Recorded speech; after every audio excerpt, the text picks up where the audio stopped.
You guys just arriving there.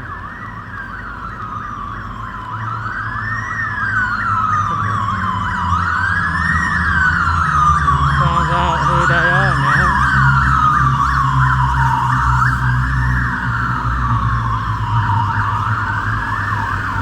Now we know who's making all the noise around our area.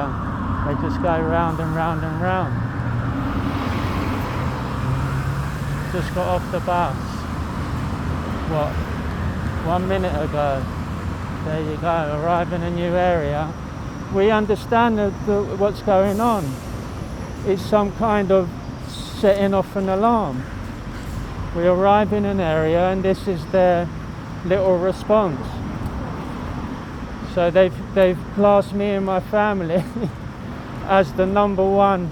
It's like the movie Enemy of the State, or even more unbelievable. It's just like my book Citizen Framed, available now on Amazon, where the police departments, every single police department targets one innocent character, David Phoenix. There you go. My fictional book documented in my real life.